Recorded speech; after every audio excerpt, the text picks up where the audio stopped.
Welcome back to the next session of the chapter Motion in a Plane. Friends, in the previous videos we discussed about the instantaneous velocity, instantaneous acceleration, average velocity and average acceleration. Now there we arrived at a equation how to calculate the resultant vector using the resolved components that we studied already in the previous section. So now there I just break up the last topic, that is thing is how to calculate the magnitude of velocity vector and how to calculate the magnitude of the acceleration vector and how to calculate the angle of the resultant vector velocity vector and how to calculate the acceleration of the resultant acceleration direction. So now let's start one by one. That we will skip in the last topic.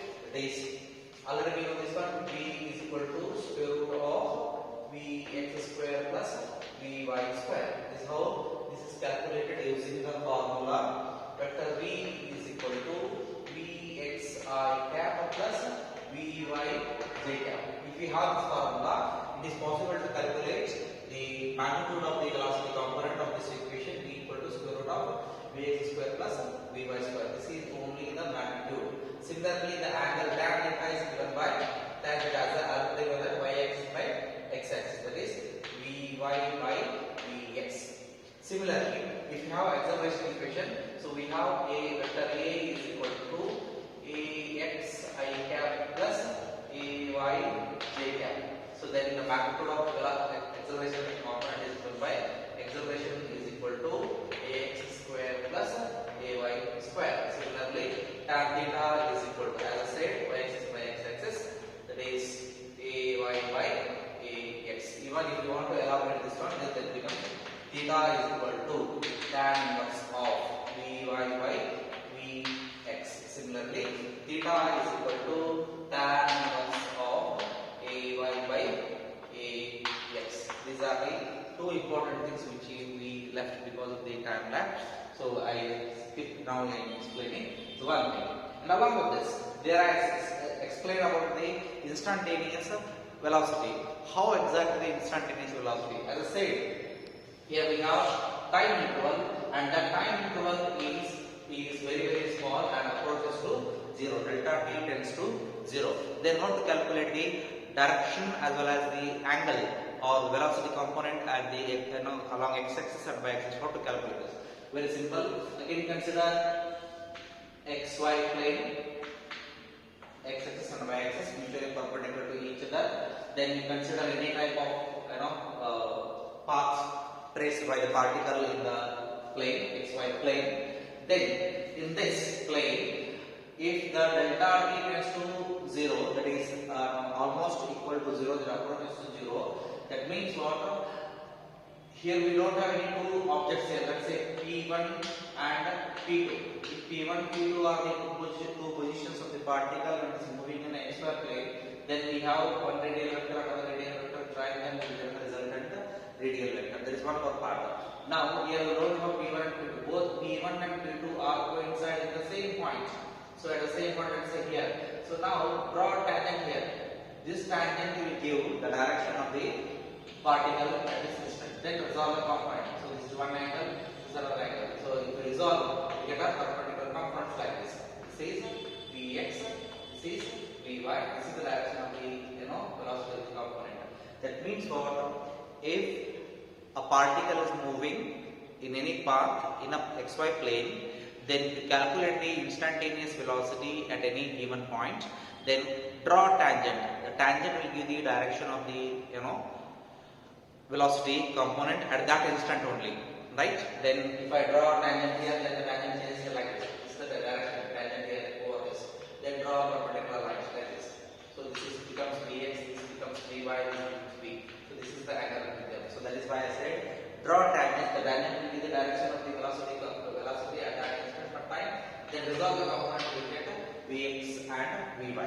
So this is all about the instantaneous velocity. Now let us move to the pictorial representation of instantaneous velocity. Now let's move to a very important topic, that is called as relay The next topic is relative velocity in two dimensions. Let me write something. Relative velocity in two dimensions. Already we are aware of certain things, but only this thing is a revision. As I said, if two objects are moving, let's say A and B. If A and B are moving in the same direction, say with a different velocity, if one object is moving in VA, another object is moving VB, then there is a velocity difference. Then there is a relative motion between these two objects.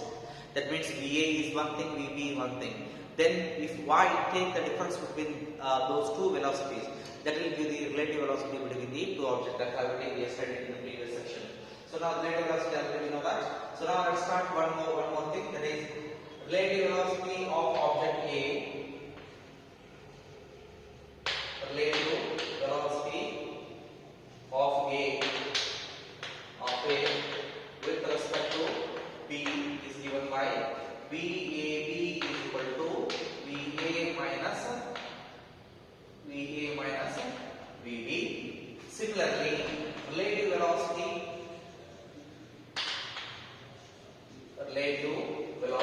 of B with respect to A is given by VBA is equal to VB minus VA. So that with this we can conclude that VAB equal to VBA. And one more thing I can write here, VAB equal to VBA. Their magnitudes are same. According to this equation, their magnitudes are same. According to this equation, their magnitudes are equal, but their directions are exactly opposite. So this is the relative velocity of two objects or two dimensions in the plane. Now let's move to one more important topic, the last but one topic of this heading. This is called as motion in a plane with a constant acceleration. Motion in a plane with constant acceleration.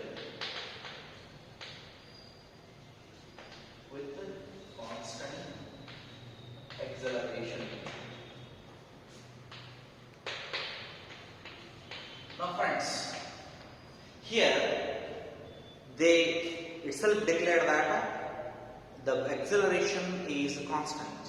If the acceleration is constant means at every interval of time the object is covering same distance.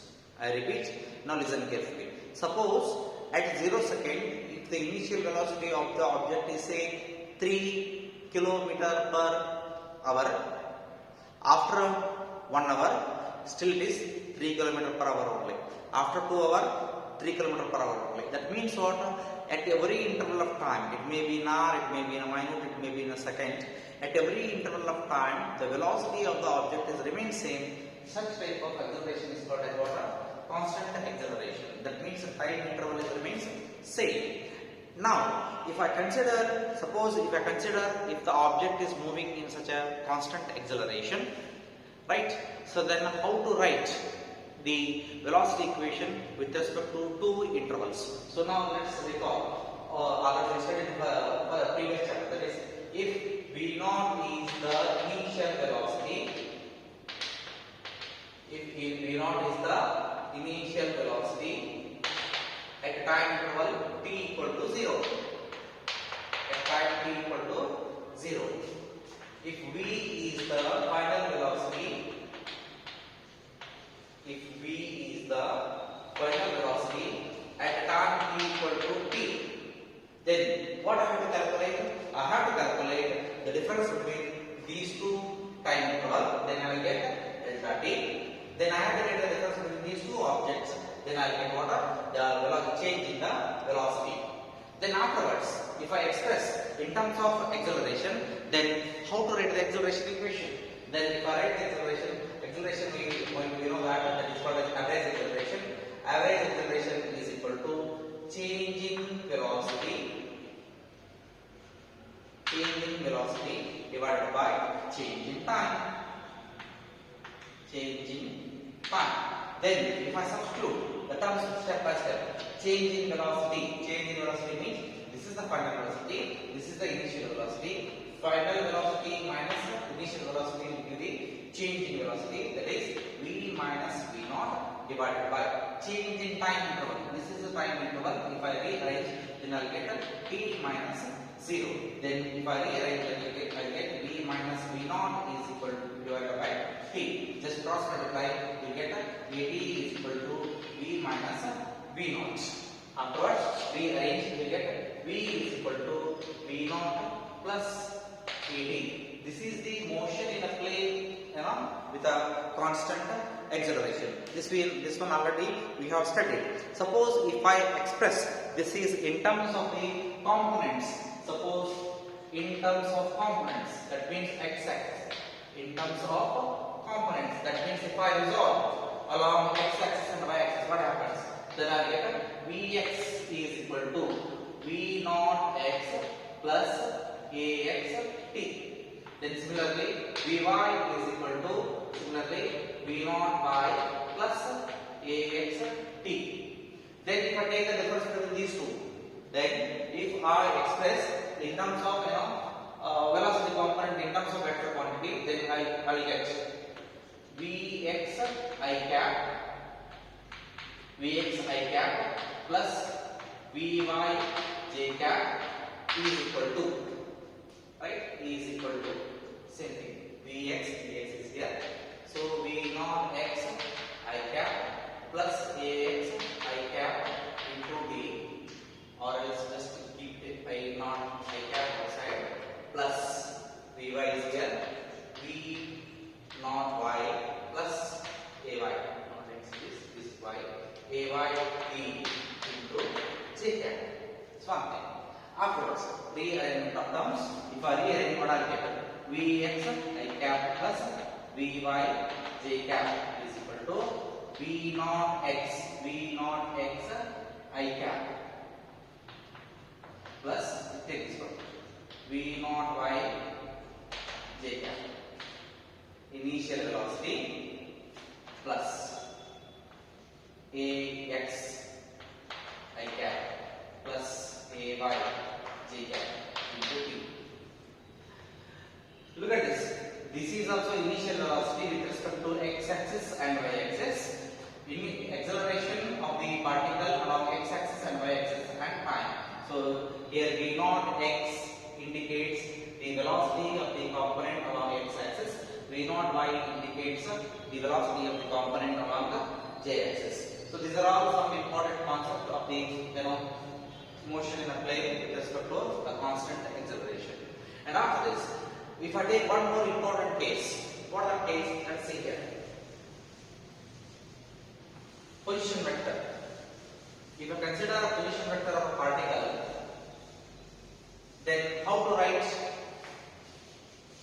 the displacement equation? Suppose let me draw a diagram. So this is the diagram. This is say R. Then obviously this becomes what? R naught. So here the position vector is R naught, time is equal to T naught or 0, initial velocity is equal to U is equal to T naught. So these are all there in the origin. Then if I want to write the position vector with respect to the particle at time t equal to 0 and time t equal to t, then I have to write certain things step by step. How to write the position vectors? Now, if I want to calculate, this is the V naught initial vector, this is the final vector. Then, if I want to calculate resultant vector with respect to time, then how to calculate this? This is given by R is equal to V plus V naught divided by 2 into T. You may surprise this equation. How to write? Why I wrote this equation in this manner? Just to recall, because you recall.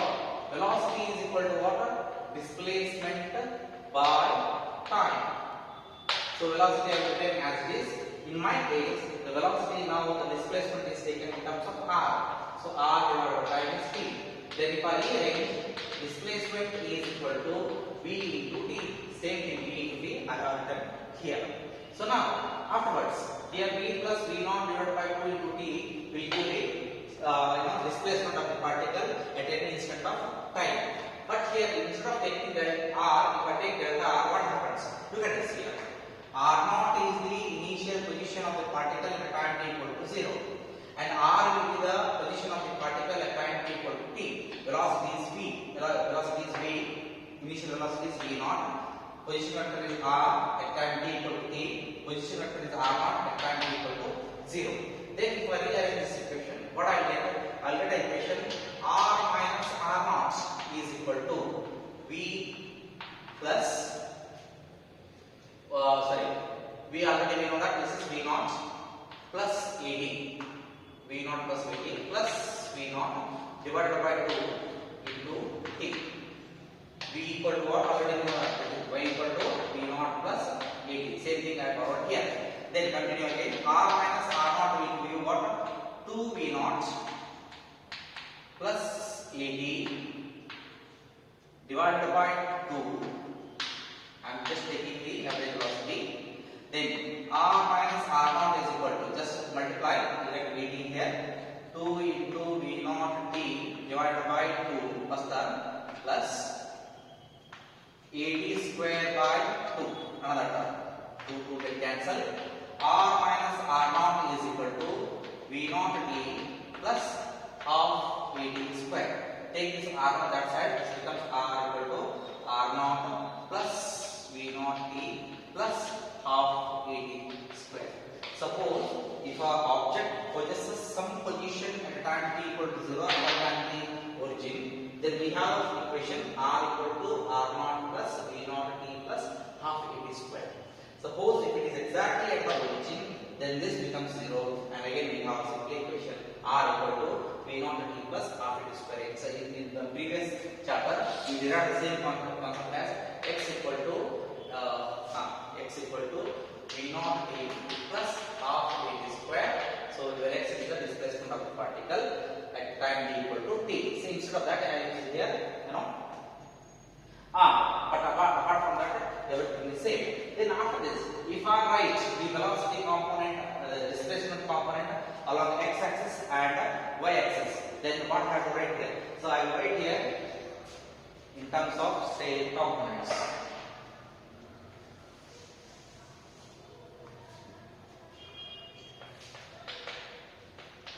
Displacement equations in terms of components. In terms of components. If I express what happens? X minus x naught. There I get r minus r naught. Similarly, x minus x naught is equal to v naught x t plus half ax t square. Then we get x equal to x naught plus v naught x t plus half ax t square. Similarly, y minus y naught is equal to v naught y t plus half ay t square. Then take y naught is not, become y equal to y naught plus v naught y t plus half ay t square. So these are the two components along the x axis and y axis. Now friends, these are the motion in a plane with respect to a constant acceleration. So we wrote the velocity equation v equal to v naught plus at. Then if we express in terms of x component and y component, we can write v equal to v naught x plus ax t and vy t. And similarly, we expressed the displacement equation in terms of in x y plane with respect to the constant acceleration, and express the same displacement equation in terms of the component, that is x equal to x naught plus v naught x t plus half ax t square and y equal to y naught plus v naught y t plus half ay t square. So these are examples these equations are useful only to solve the numericals. So as theoretical concept in this year we don't have much importance, but as a numerical is concerned, these equations are very important. That means what? At a time t equal to 0, they will give some position of the particle, not at the origin. It is somewhere in the plane. So that will be regarded as a x naught or v naught t or let's say anything. So depending on the situation, and afterwards then they will ask calculate the initial velocity or final velocity or time interval or initial position, anything they may or anything may they ask using this fundamental equation r equal to r naught plus v naught t plus half a t square. So this is the topic called as motion in a plane with a constant acceleration. Friends, in the next topic we are heading to the very important topic as your CET is concerned, numerical is concerned, and derivation part of this future, that is the final examination is concerned. Very important. That is called as a projectile motion. That will be dealt in the next video. Thank you.